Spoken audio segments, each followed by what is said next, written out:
Chronicles of Dalada Wahanse in Sri Lanka. Invading armies were laying waste to the King Guhasiva's kingdom of Kalinga. Facing certain defeat and knowing his death was imminent, the king entrusted the care of the sacred relic onto the hands of his beloved daughter, the Princess Hemamala, and her husband, Prince Danta. He tasked them with taking the relic safely to Lanka. According to ancient chronicles, the couple disguised them as Brahmins in order to make the perilous journey without being detected by enemies. It is said that the princess concealed the casket containing the tooth relic in her hair. Boarding a ship at the port of Kamalitti, they disembarked at the port of Lankapattana. Then, they made their way to the kingdom's capital, Anuradhapura. At the time, the Anuradhapura kingdom was ruled by Kirtisri Megawanna, also known as Kitsiri Mevan. The king was overjoyed to learn of the arrival of the sacred tooth relic and had it brought to Anuradhapura in a grand procession. The relic was thereafter placed inside a casket adorned with crystals and gems and taken to a beautiful palace. King Kitsiri Mevan also decreed that the tooth relic be venerated and worshipped. These decrees were also followed by subsequent kings. The palace in Anuradhapura, where the sacred tooth relic was housed in, was known as Dhammachakkagheha. It had been built during the rule of King Devanampiya Tissa. Before it was placed in this palace, the tooth relic had been briefly housed at a temple known as Megagiri. While Princess Hemamala and Prince Danta awaited the arrival of King Kitsiri Mevan, this temple is thought to be present-day Isurumuni Vihara. Once every year, the casket containing the tooth relic was brought in procession from Dhammachakkagheha to the Abhayagiri Vihara. This procession is believed to be the first ever Dalada Perahera in history. The tooth relic, which was thus taken in procession, was kept at the Abhayagiri Vihara for a period of 3 months.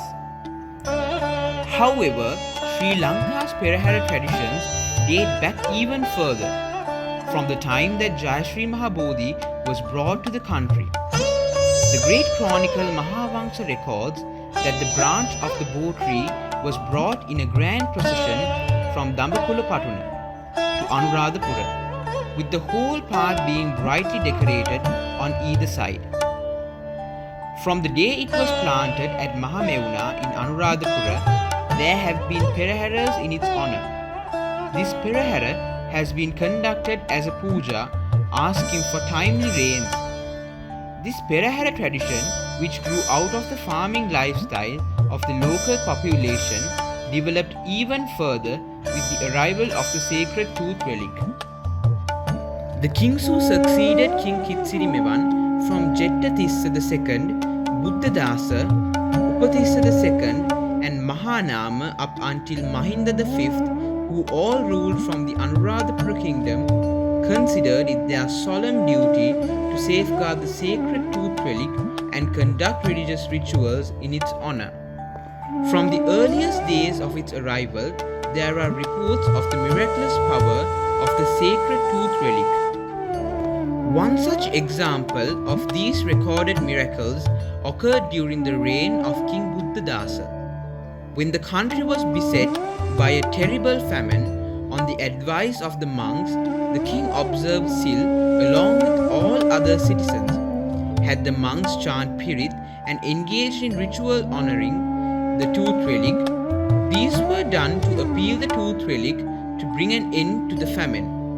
According to the chronicles, in answer to these prayers, heavy rains fell upon the country, ending the famine and bringing health and happiness to the people once more.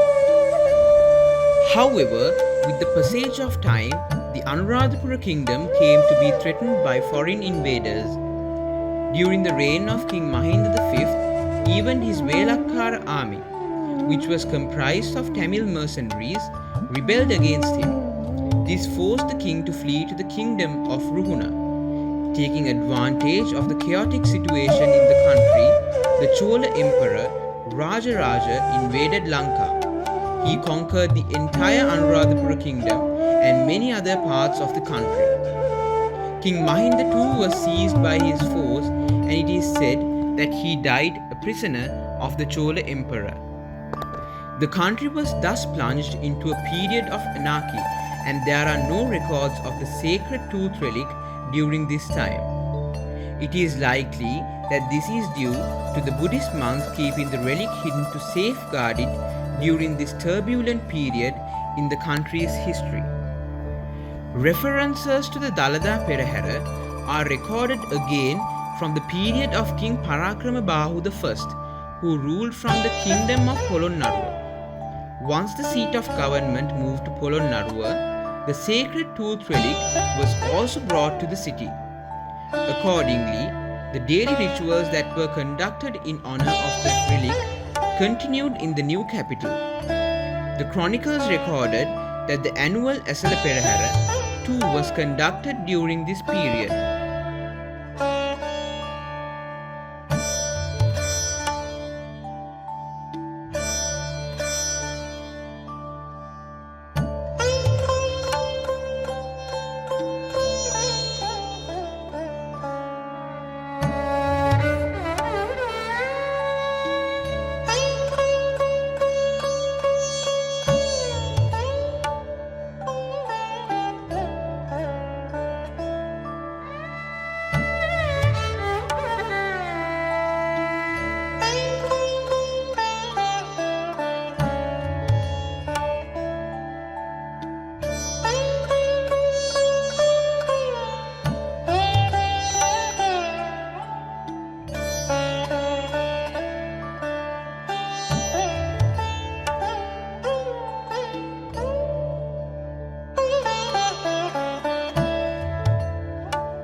Foreign invasions, however, forced the country's kings to periodically shift the center of government to Dambadeniya, Yapahuwa, Kurunegala, Gampola, and Kotte over the following centuries.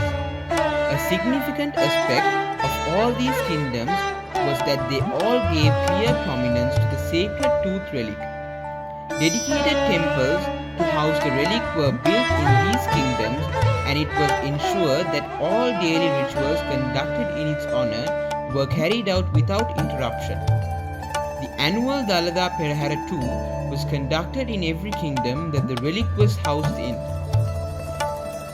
This reverence also had a political aspect in that the citizens of the country came to regard the possession of the sacred tooth relic with the legitimate right to rule.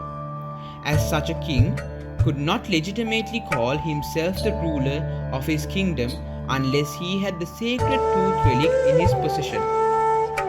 Another period of anarchy that befell the country following foreign invasions ended with the ascension of King Vimaladharma Surya I as the new king of the Kandyan kingdom. Having previously been baptized as Don Juan and known locally as Konappa Bandara, he took on the title Vimaladharma Surya I when he became king. He consolidated his power further by marrying into the royal bloodline by Dona Katarina, later known as Kusumasana Devi, his queen. Nevertheless, the king still faced a major hurdle. He did not have the sacred tooth relic in his possession, and therefore still not call him the legitimate ruler of the kingdom in the eyes of his subjects. During this period, the relic had been hidden at Delgamu Rajamaha Vihara in the Sabaragamuwa province for its safety. The king knew of this and made arrangements to have the relic brought under guard from the Vihara to the Kandyan kingdom. However, even before he had the relic brought to Kandy, the king had directed the building of a temple to house it in. This is recorded as the first Dalada Madura to have been built in Kandy.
While the new temple was being built, the king placed the sacred tooth relic temporarily at the Adahana Malu Vihara, also known as Gedige Vihara in Kandy. This temple is currently situated next to modern-day Trinity College and belongs to the Askiri Mahavihara. As a reminder of the incident, the casket paraded during the final Randoli Perahara of the annual Asala pageant is placed temporarily at the Adahana Malu Vihara, and rituals conducted before being brought back in procession the next afternoon to Dalada Maligaon. During the time that the casket is at the Vihara, rituals are conducted under the guardianship of monks from the Askiri Mahavihara. The first Dalada Madura, built by King Vimaladharma Surya to house the sacred tooth relic, is recorded as having two stories. The temple was destroyed by the Portuguese during their invasions. The second temple was built in the same location by King Rajasingha II during his reign from 1635 to 1687. This temple was burned down by the Dutch. According to Dalada history, in 1687, King Vimaladharma Surya II built a three-storied Dalada Madura and performed Dalada rituals with great devotion. But with time, that building fell into decay and was destroyed. Later, his son King Sri Veera Parakrama Narendra Singha, who reigned from 1707 to 1739, built the two-storied Dalada Madura, which one can see today. The South Indian kings who ruled the country from Senkadagala renovated the protected shrine, which was built by King Sri Narendra Singha. The temple was further renovated and beautified by King Kirti Sri Rajasingha to its present appearance. The Dalada Maligava's Pattirippuva, or the octagonal pavilion, was constructed by King Sri Vikrama Rajasingha, who reigned from 1798 to 1815. Today, the sacred tooth relic is housed in a large ornate golden casket decorated with many precious gems and jewelry. The casket itself is protected by bulletproof glass. Within this large casket are 6 other smaller caskets, with the sacred tooth relic housed in the 7th and final casket. The keys that open the casket are kept in the custody of Mahanayaka Theras of the Malvatta and Askiriya chapters and the temple's lay custodian, the Diyavadana Nilame. All 3 must be present in order to open the casket. On either side of the main casket are the Perahara casket and the Burmese casket. The shrine where the sacred tooth relic sits is called the Gandha. In front of the casket is a silver table where white jasmine flowers are placed as offerings. The flowers are brought in on a tray, which must first be handed over to the monk in charge of the Thevava ritual, which is daily service at the Dalada Maligava. The monk then gives a handful of flowers to the devotee, which he or she is expected to offer up to the casket. Those entering the Gandha Kutiya or inner chamber are not permitted to step onto the silver steps inside as per tradition. This is because this step was where the king would lay his head on to worship the tooth relic after removing his crown. Devotees proceeding to the sitting hall from the lower floor must go through the Handun Kunuma. This structure is decorated with wood carvings, while its walls and ceilings are adorned with paintings. The protection of the sacred tooth relic and the responsibility of conducting religious rituals in its honor are the responsibility of the 3 chief custodians of the tooth relic, the most venerable Mahanayaka Theras of Malvatta and Askiriya chapters, and the lay custodian, the Diyavadana Nilame. All religious rituals throughout the year, expositions of the sacred tooth relic and other matters relating to it are executed under the jurisdiction and the blessings of the 2 Mahanayakas. Over the years, the two monasteries of Malvatta and Askeria have grown in stature and significance and both play equal roles in the religious activities of the Sri Dalada Malika. The left canine tooth relic of the Lord Buddha, which is housed at the Temple of the Tooth, is being regarded as the living Lord Buddha. The pujas and rituals dedicated towards Lord Buddha, which was carried out by his faithful attendant Ananda Thera, then are being carried out today as Theva or daily services. The Theva ceremonies are led by Mahanayaka Theras of the Malvathu and Askiri chapters or a Nayaka Thera appointed in charge of the Thevas representing the Mahanayaka Theras. They are followed by the residing Mahasangha of those temples who are dedicated to do the rituals.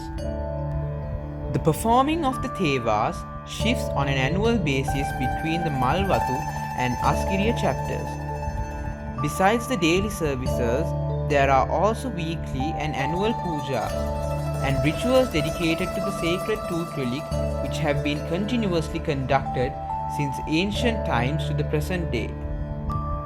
The current Mahanayaka Thera of the Malvatha chapter is the most venerable Tippatuave Sri Sumangala Mahanayaka Thera.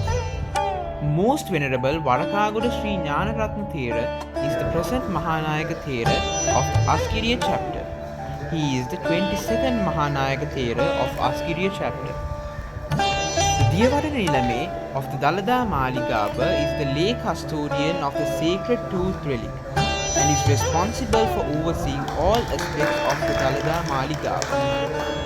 This position is recorded in the Dhatu Vamsa, the chronicle of the tooth relic, as Dhatu Rakkadikari. In front of the casket is a sealed table where white jasmine flowers are placed as offerings. The flowers are brought in on a tray which must first be handed over to the monk in charge of the Thevava ritual, which is daily service at the Dalada Maligava. The monk then gives a handful of flowers to the devotee, which he or she is expected to offer up to the casket. Those entering the Gandha Kutiya or inner chamber are not permitted to step onto the silver step inside as per tradition. This is because the step was where the king would lay his head on to worship the tooth relic after removing his crown. Devotees proceeding to the sitting hall from the lower floor must go through the Handun Kunum. This structure is decorated with wood carvings while its walls and ceilings are adorned with paintings. The protection of the sacred tooth relic and the responsibility of conducting religious rituals in its honor are the responsibility of the three chief custodians of the tooth relic, the most venerable Mahanayaka Theras of Malvatha and Askiriya chapters and the lay custodian, the Diyavadana Nilame. All religious rituals throughout the year, expositions of the sacred tooth relic and other matters related to it are executed under the jurisdiction and the blessings of the two Mahanayakas. Over the years, the two monasteries of Malvatha and Askiriya have grown in stature and significance and both play equal roles in the religious activities of the Sri Dalada Maligava. The left canine tooth relic of the Lord Buddha, which is housed at the Temple of the Tooth, is being regarded as the living Lord Buddha. The pujas and rituals dedicated towards Lord Buddha, which was carried out by his faithful attendant Ananda Thera, then are being carried out today as Theva or daily services. The Theva ceremonies are led by Mahanayaka Theras of the Malvathu and Askiri chapters or a Nayaka Thera appointed in charge of the Thevas representing the Mahanayaka Theras. They are followed by the residing Mahasangha of those temples who are dedicated to do the rituals. The performing of the Thevas shifts on an annual basis between the Malvathu and Askiriya chapters. Besides the daily services, there are also weekly and annual pujas and rituals dedicated to the sacred tooth relic which have been continuously conducted since ancient times to the present day. The current Mahanayaka Thera of the Malwatha chapter is the most venerable Tippatuwave Sri Subangala Mahanayaka Thera. The most venerable Varakagoda Sri Jnanaratna Thera is the present Mahanayaka Thera of the Askiriya chapter. He is the 22nd Mahanayaka Thera of Askiriya chapter. The Diyawadana Nilame of the Dalada Maligava is the lay custodian of the sacred tooth relic and is responsible for overseeing all aspects of the Dalada Maligava. Today, the Diyawadana Nilame bears the responsibility of organizing daily pujas and annual festivals at the temple. He is also responsible for the assets and properties of the Maligava and the regulation of duties of others. Officials in the service of sacred tooth relic are also entrusted to him. He is also duty bound to welcome foreign diplomats and other local and foreign delegations. The present Diyawadana Nilame, Pradeep Nilanga Dela, was elected to the post in 2001, having previously served as the Basnayaka Nilame of the Saman Devalaya in 1999 and as the Basnayaka Nilame of the Ruhunu Kataragama Devalaya in 2001.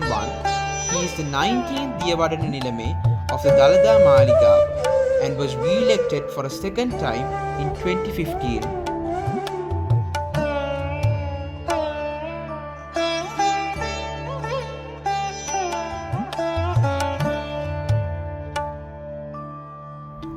Today, the Diyawadana Nilame bears the responsibility of organizing daily pujas and annual festivals at the temple. He is also responsible for the assets and properties of the Maligava and the regulation of duties of others. Officials in the service of sacred tooth relic are also entrusted to him. He is also duty bound to welcome foreign diplomats and other local and foreign delegations. The present Diyawadana Nilame, Pradeep Nilanga Dela, was elected to the post in 2001, having previously served as the Basnayaka Nilame of the Saman Devalaya in 1999 and as the Basnayaka Nilame of the Ruhunu Kataragama Devalaya in 2001. He is the 19th Diyawadana Nilame of the Dalada Maligava and was re-elected for a second time in 2015.